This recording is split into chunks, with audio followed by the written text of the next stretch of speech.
And this can either be a coyote or a wolf, take your pick. I've got two 260s light brown, each with about 3 inches uninflated on the end. I've got a black 260 and I've just pulled a little bubble on the end of it and tied it off close to that bubble. And then a 5-inch round that I've blown up to maybe an inch or a little less. Obviously that's going to be the eyeballs. Now we're going to start with one of our 260s, light brown, and then we're going to take our black and just going to tie these two together so that the black is right up, the little bubble is right up against the end of our light brown 260. This is going to be the nose, obviously. Then all this excess we're just going to trim off. Then right behind that black we're going to make a pair of pinch twists. So make a small bubble in the light brown, make that a pinch twist, and then another one, make that a pinch twist as well.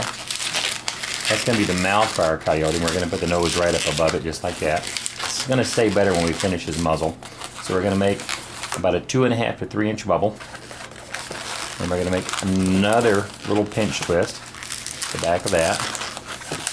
Then we're going to complete his muzzle by making 2 more bubbles just like this one here. We're going to come up and twist into these 2 pinch twists and then come back. So there's our first one.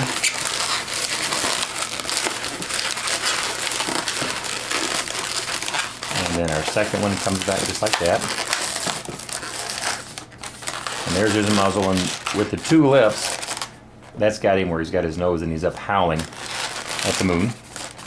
Now we're going to make a pair of ears, so make about 1.5 to 2 inch bubble. Make another one just like it.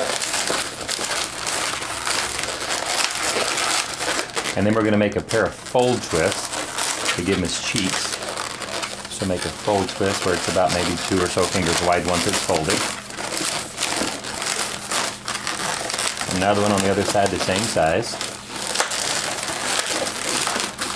Just like that.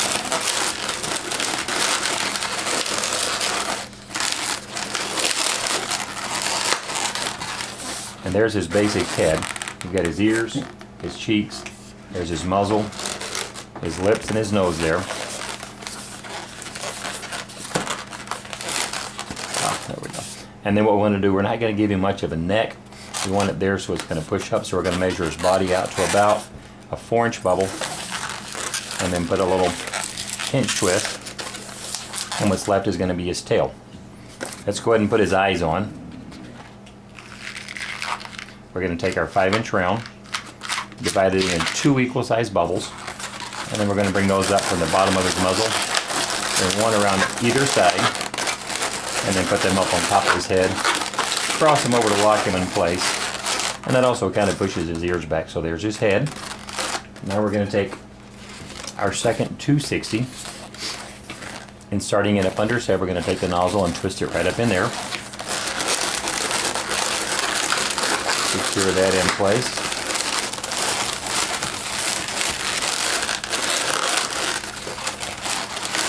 Now we're going to come down and give him his front legs, and you want it so that he'll stand. So you want it to come, if you've got him sitting like this, picture a line straight across from here to here for his front legs. And we're going to give 2 little pinch twists to represent his feet here, and it helps him sit straight. I mean, excuse me, 2 little fold twists, not pinch twists.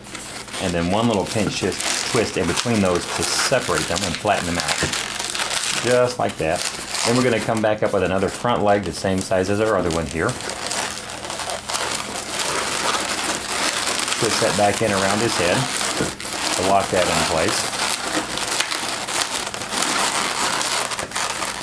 And now we're going to go down and complete his body. So we need a bubble the same size as this body bubble here. Twist that into the pinch twist at the back. Now we're going to get his back legs, and again, like I said, we want him sitting. So picture him sitting like this, and for his back legs, just so you'll get a nice little angle straight across there. Make a bubble. Twist that into those 2 fold twists for his front legs. And then another bubble the same size to come back to his tail.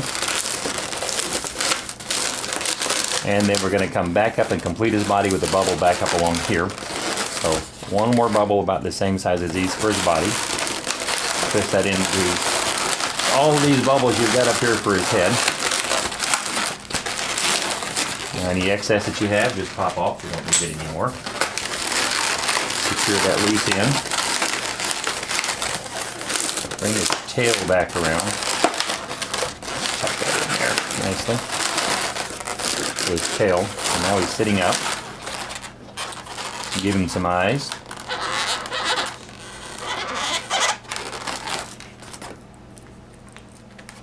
And there, you have your little coyote who's sitting out howling at the moon.